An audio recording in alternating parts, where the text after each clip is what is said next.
Hello and assalamu alaikum, dear IELTS aspirants. Idioms এর ব্যবহার in IELTS speaking test is very significant. IELTS band speaking band descriptor আপনারা যদি band 9, band 8 এবং 7 এর দিকে যান সেখানে লেখাই আছে আপনি স্পিকিং টেস্টে idioms এর ব্যবহার নিশ্চিত করতে হবে। দেখুন idioms এর ব্যবহার এই না যে আপনার প্রত্যেকটা লাইন বা প্রত্যেকটা কোয়েশ্চেন idioms দিতে হবে এমন না। আপনি পুরো আনসারটা 11 থেকে 14 মিনিটের আপনার যে পুরো স্পিকিং টেস্ট সেখানে আপনার ন্যূনতম 4 থেকে 5টা ইডিয়মস এর যেন নিশ্চিত করতে পারেন। সো এমন কিছু কমন ইডিয়মস আছে যেগুলো আমরা মজায় মজায় আমাদের স্পিকিং এ ব্যবহার করে ফেলতে পারি।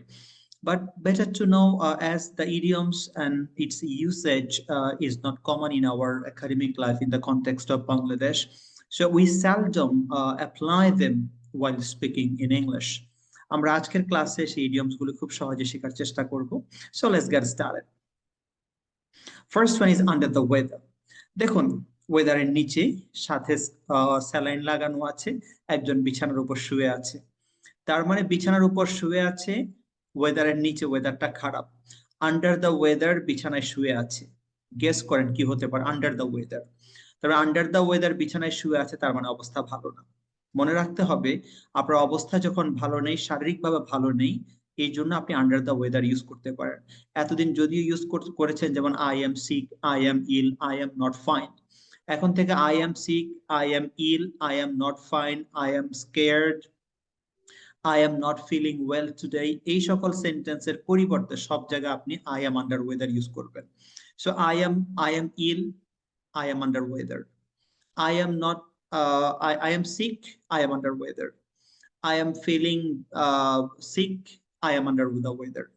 আপনি যত জায়গায় আপনি যেমন my father is sick, my father is under the weather.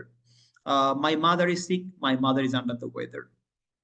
আপনি যত জায়গায় কোয়েশ্চেন করলেন are you feeling sick, are you under the weather, are you feeling ill, are you under the weather, যত জায়গায় আপনি sick এবং ইল, ফিলিং ব্যাড ইউজ করতেন, প্রত্যেকটা জায়গায় please use under the weather. খারাপ বোধ করছি সে অর্থে under the weather, under the weather, under the weather. Number 1। Number 2, a piece of cake. দেখুন আমাদের যখন একটা বেসিন নষ্ট হয় আমরা সারাদিন চেষ্টা করেও পারি না, কারণ আমরা এক্সপার্ট না।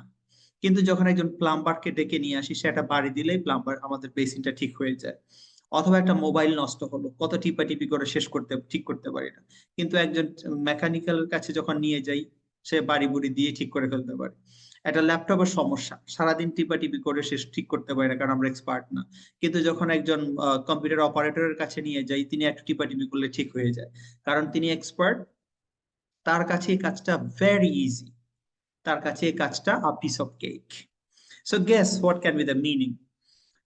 কারোর কাছে কোনো একটা কাজ খুব সহজ, যেমন ধরুন যে রান্না করতে পারে তার কাছে রান্নাটা আ পিস অফ কেক। কেউ সাঁতার কাটতে পারে তার কাছে কাজটা আ পিস অফ কেক। কেউ ড্রাইভ করতে পারে তার কাছে ওই কাজটা আ পিস অফ কেক। কেউ আপনার ভালো ক্রিকেট খেলতে পারে তার কাছে playing A cricket is a piece of cake.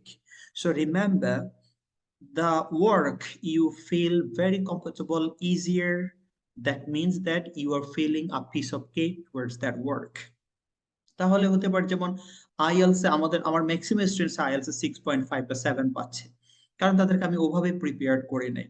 তাহলে আমি বলতে পারি if you are well prepared, scoring 6.5 or 7 in IELTS is a piece of cake. Cooking Chinese is a piece of cake. Driving a car is a piece of cake. Swimming in the river is a piece of cake.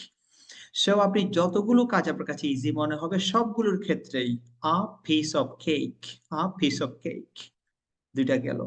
So অনেক মজাদার, but আপনাকে বারবার practice করতে হবে। Under the weather, under the weather, a piece of cake, a piece of cake. Number 3, cost an arm and a leg. Cost an arm and a leg. পাশে দেখুন টেসলার ছবি দেয়া আছে। সবচেয়ে এক্সপেন্সিভ গাড়ি বর্তমান সময় সেটা হলো টেসলার গাড়ির ব্র্যান্ড, টেসলা ব্র্যান্ডের গাড়ি। তার মানে কস্ট অ্যান্ড আর্ম অ্যান্ড লেগের সাথে সম্পর্ক হলো, যেমন ধরুন আমাদের অনেকজনেরই মন চায় যে টেসলা গাড়িটা কিনি, কিন্তু এটা কিনতে গেলে it cost an arm and a leg. আমি আমার যে টাকা পয়সা আছে সবকিছু দিয়েও এটা আমি কিনতে পারবো না। ধরুন আমার একটা ডুপ্লেক্স বাড়ি করতে মন চাচ্ছে, কিন্তু এই ডুপ্লেক্স বাড়ি করাটা it cost an arm and a leg. এটা অনেক এক্সপেন্সিভ। একটা ডুপ্লেক্স বাড়ি করা, একটা টেসলা গাড়ি কিনা বা iPhone 14 is really cost an arm and a leg. এমন করে যতগুলি এক্সপেন্সিভ জিনিস আছে সবগুলির জন্য আপনি ইউজ করতে পারেন it cost an arm and a leg. তাহলে একটা পূর্ণাঙ্গ ট্রান্সলেশন করা যাক। আমি আমার পছন্দের গাড়িটি কিনেছিলাম, কিন্তু এটা খুব এক্সপেন্সিভ ছিল। I bought my dream car, but sorry to say, it cost an arm and a leg. I want to build up a duplex house in my home country, but I know it will cost an arm and a leg. আমার এটা স্বপ্ন, আমি এটা duplex বাড়ি বানাবো, কিন্তু আমি এটাও জানি it will cost an arm and a leg. এটা আমার পুরো সারা জীবনের সঞ্চয় সবই কেড়ে নিয়ে যাবে। So friends, an arm, cost an arm and a leg means very expensive, very costly, too expensive, too costly. যেটা অনেক বেশি দামি, অনেক বেশি এক্সপেন্সিভ, সেক্ষেত্রে আমরা মূলত cost an arm and a leg, cost an arm and a leg, cost an arm and a leg এত বারবার প্র্যাকটিস করবেন যেন এটা আ পিস অফ কেক হয়ে যায়। এত বারবার প্র্যাকটিস করবেন যেন এটা আ পিস অফ কেক হয়ে যায়। Is not a rocket science, isn't a rocket science, isn't a rocket science, isn't a rocket science, isn't a rocket science, isn't a rocket science. এভাবে প্র্যাকটিস করলে সবকিছু আপনার কাছে, কোনো কিছুই আপনার কাছে রকেট সায়েন্স লাগবে না। আর তার মানে কোনো কিছু আপনার কাছে ডিফিকাল্ট লাগবে না। If you do practice everything several times, if you practice English always, it won't be a piece rocket science, because spoken English or improving English is a piece of cake if you do practice every day. আপনি যদি ইংরেজিটা সবসময় practice করেন, it is not a rocket science. Speaking in English is not a rocket science. Speaking in a language is not a rocket science. দেখুন, একটা ভাষায় কথা বলাটা এটা কিন্তু অসম্ভব কিছু না। যদি অসম্ভব হতো পৃথিবীর এত মানুষ তো ভাষায় কথা বলতো না। So this is definitely possible, but you need time, you need practice. দেখুন, ড্রাইভিং এটা অসম্ভব কিছু না। So driving a car is not a rocket science. দেখুন, সাঁতার কাটতে পারা is not a rocket science. দেখুন, cooking is not a rocket science. দেখুন, হতে পারে যেমন IELTS এ 7+ স্কোর করা is not a rocket science. তাহলে কি হতে পারে? Scoring IELTS 7+ is not a rocket science. দেখুন, বিশ্বের বিভিন্ন দেশে ওয়েল এস্টাবলিশড কান্ট্রিগুলোতে ফুল ফান্ড স্কলারশিপ পাওয়া এটা কোনো রকেট সায়েন্স না। So achieving 100% scholarship from different prestigious universities is not a rocket science. এটা কোনো rocket science না। So friends, I mean be used to using idioms is not a rocket science. এভাবে করে idioms গুলোতে used to হওয়াটাও কোনো rocket science না, just you need practice. Then hail and hearty, hail and hearty. Hail and hearty মানে হলো, দেখুন আমরা এটা প্রায় বলে থাকি, I hope you are hail and hearty by the mercy of Almighty. I hope you are hail and hearty by the mercy of Almighty. আমি আশা করি আপনি ভালো আছেন। I am pretty well too. আমিও ভালো আছি। So hail and hearty মানে হলো কাউকে শুভকামনা করা, তার সুস্থতা শুভকামনা করা। Are you hail and hearty today? Are you hail and hearty today? তার মানে are you fine today? Are you perfect today? Are you well today? So are you well? Are you fine? Are you perfect? সবগুলির জায়গায় well, fine, perfect এর জায়গায় আপনি hail and hearty use করতে পারেন। Are you fine today? Are you hail and hearty today? Are you well today? Are you hail and hearty today? I am pretty well. I am hail and hearty. I am perfect. I am hail and hearty. I am feeling relaxed. I am feeling sound today. I am hail and hearty today.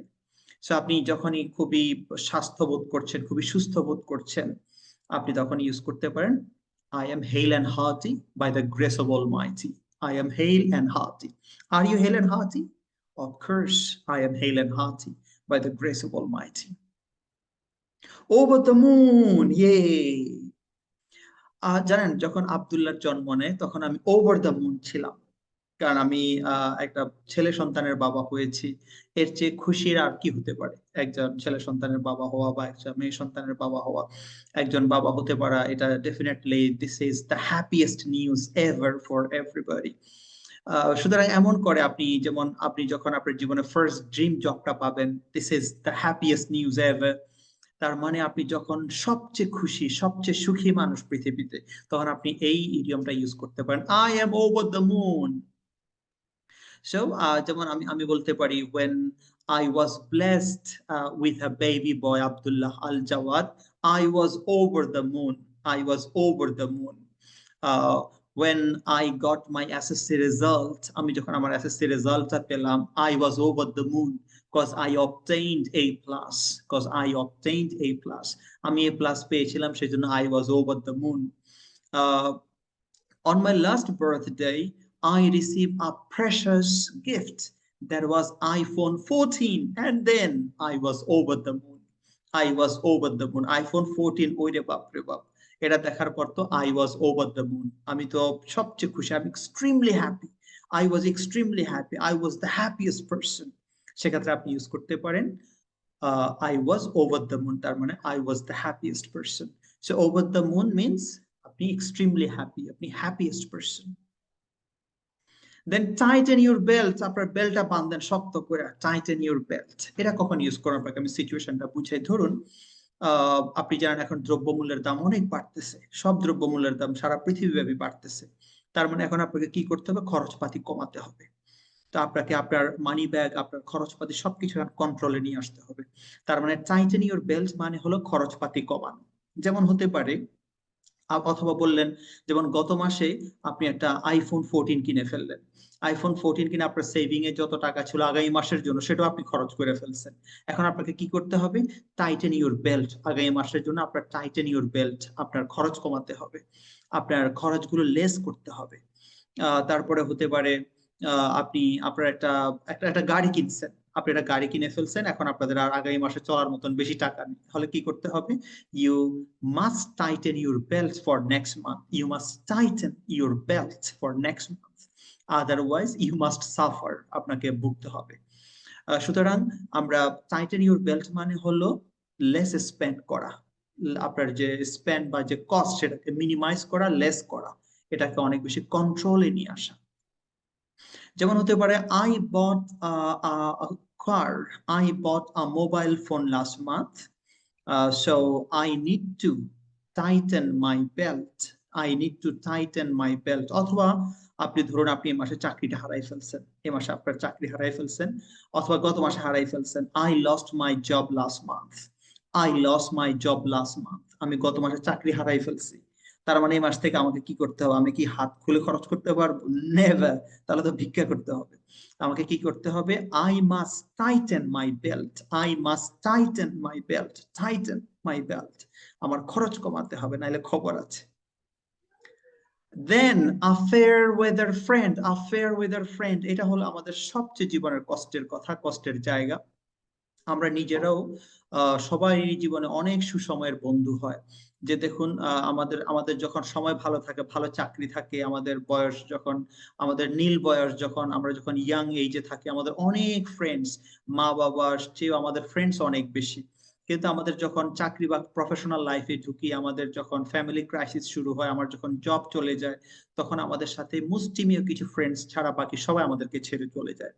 যে friends গুলো আমাদের দুঃসময়ে থাকে না, তারা আসলে আমাদের আসল ফ্রেন্ড না, প্রকৃত ফ্রেন্ড না। যারা আমাদের সুসময় আমাদের পাশে থাকে, তারাই হলো fair weather friend, a fair weather friend. So a fair weather, do you have a fair weather friend? Of course, everybody has a lot of fair weather friends. তাহলে হতে পারে আমি যেমন একটা বাক্য বলতে পারি, I had a lot of fair weather friends when I had a good job. আমার জন্য একটা ভালো চাকরি ছিল, আমার অনেকগুলো ফেয়ার ওয়েদার ফ্রেন্ডস ছিল। But when I lost the job, আমি যখন চাকরিটা হারাই, then I had a few of them. তখন আমার ওদের অল্প কয়েকজন ছিল। Most of them left me. Most of them left me. তাদের অনেকে আমাকে ছেড়ে চলে গেছে। So তার মানে a fair weather friend মানে হলো যে ফ্রেন্ড গুলো আপনাকে সুসময়ে সুসময় আপনার পাশে ছিল, তারাই হলো a fair weather friend। তার মানে সুসময়ের ফ্রেন্ডকে বলা হয় a fair weather friend. We have lots of a fair weather friends. We have a lots of fair weather friends. We have many fair weather friends, a fair weather friends. So friends, এভাবে করে আমরা ইচ্ছে করলে idioms গুলি মজায় মজায় আনন্দে আনন্দে প্র্যাকটিস করতে পারি। আমি আপনাদেরকে যে কয়টা দিলাম আশা করি প্র্যাকটিস করলে, দেখুন আমি আপনাকে আগেই বলেছি অনেক বেশি দরকার নেই, 4-5টা ইডিয়মস যদি আপনি আপনার পুরো স্পিকিং টেস্টে এনশিওর করতে পারেন, I am sure you are gonna score 7 and 7 plus in your IELTS speaking test. This is huge. So wishing you the very best of luck. Thank you so much. Allah Hafiz.